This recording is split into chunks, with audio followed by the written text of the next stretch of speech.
जय श्री कृष्ण। राधे राधे दर्शकों कार्तिक मास पुण्यदायी कार्तिक मास के हम 3 अध्याय की कथा का श्रवण कर चुके हैं। आज हम चौथे अध्याय की कथा का श्रवण करेंगे। तो हमेशा की तरह प्लीज़ अगर आपने हमारे चैनल को सब्सक्राइब नहीं किया है तो हमारे चैनल को सब्सक्राइब ज़रूर कर लें। आज हम आपको चौथे अध्याय की कथा सुना रहे हैं। आगे भी हम आपको कार्तिक मास महात्म्य के सभी अध्याय की कथा का श्रवण करवाएंगे। तो चलते हैं कार्तिक मास महात्म्य अध्याय 4। कथा श्रवण से पहले जय श्री कृष्ण अवश्य बोल दें।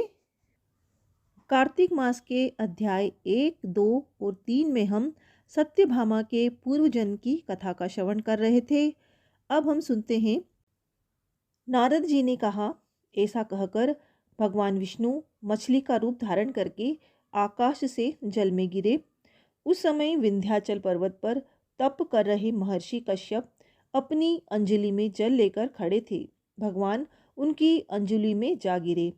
महर्षि कश्यप ने दया करके उसे अपने कमंडल में रख लिया। मछली के थोड़ा बड़ा होने पर महर्षि कश्यप ने उसे कुएं में डाल दिया। जब वह मछली कुएं में भी न समा सकी तो उन्होंने उसे तालाब में डाल दिया। जब वह तालाब में भी न आ सकी तो उन्होंने उसे समुद्र में डाल दिया। वह मछली वहाँ भी बढ़ने लगी। फिर मत्स्य रूपी भगवान विष्णु ने इस शंखासुर का वध किया और शंखासुर को हाथ में लेकर बद्रीवन में आ गए। वहाँ उन्होंने संपूर्ण ऋषियों को बुलाकर इस प्रकार आदेश दिया, मुनीश्वरों, तुम जल के भीतर बिखरे हुए वेद मंत्रों की खोज करो और जितनी जल्दी हो सके उन्हें सागर के जल से बाहर निकाल लाओ। तब तक मैं देवताओं के साथ प्रयाग में ठहरता हूँ। तब उन तपोबल संपन्न महर्षियों ने यज्ञ और बीजों सहित संपूर्ण वेद मंत्रों का उद्धार किया। उनमें से जितने मंत्र जिस ऋषि ने उपलब्ध किए वही उन बीज मंत्रों का उस दिन से ऋषि माना जाने लगा। सब ऋषि एकत्र होकर प्रयाग में गए। वहाँ उन्होंने ब्रह्मा जी सहित भगवान विष्णु को उपलब्ध हुए सभी वेद मंत्र समर्पित कर दिए। सब वेदों को पाकर ब्रह्मा जी बहुत प्रसन्न हुए।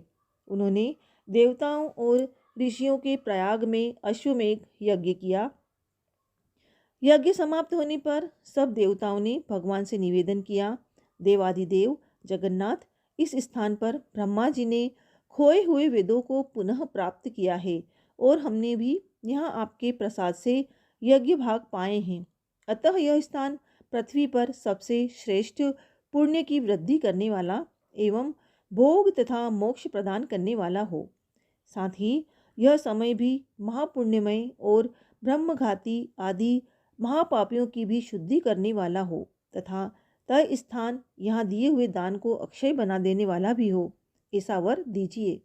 भगवान विष्णु बोले, देवताओं, तुमने जो कुछ कहा है वह मुझे स्वीकार है। तुम्हारी इच्छा पूर्ण हो। आज से यह स्थान ब्रह्म क्षेत्र के नाम से प्रसिद्ध होगा। सूर्यवंश में उत्पन्न राजा भगीरथ यहाँ गंगा को लाएंगे और यहाँ सूर्य कन्या यमुना से मिलेगी। ब्रह्मा जी और तुम सब देवता मेरे साथ यहाँ निवास करो। आज से यह तीर्थ तीर्थराज के नाम से विख्यात होगा। तीर्थराज के दर्शन से तत्काल सब पाप नष्ट हो जाएंगे। जब सूर्य मकर राशि में स्थित होंगे उस समय यहाँ स्नान करने वाले मनुष्यों के सब पापों का यह तीर्थ नाश करेगा। यह काल भी मनुष्यों के लिए सदा महान पुण्य देने वाला होगा।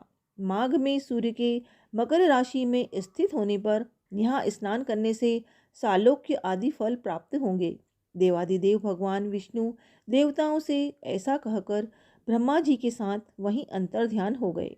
तत्पश्चात इंद्रादि देवता भी अपने अंश से प्रयाग में रहते हुए वहां से अंतर्ध्यान हो गए। जो मनुष्य कार्तिक में तुलसी की जड़ के समीप श्री हरि का पूजन करता है वह इस लोक में संपूर्ण भोगों का उपभोग करके अंत में वैकुंठ धाम को जाता है। तो ये थी चौथे अध्याय की कथा। कल हम 5वें अध्याय की कथा का श्रवण करेंगे। सभी अध्याय की कथा सुनने के लिए प्लीज़ अगर चैनल को सब्सक्राइब नहीं किया है तो सब्सक्राइब जरूर कर लें। इसी तरह की कथा हम आपको आगे भी सुनाते रहेंगे। जय श्री कृष्ण। राधे राधे। मिलते हैं अगले वीडियो में।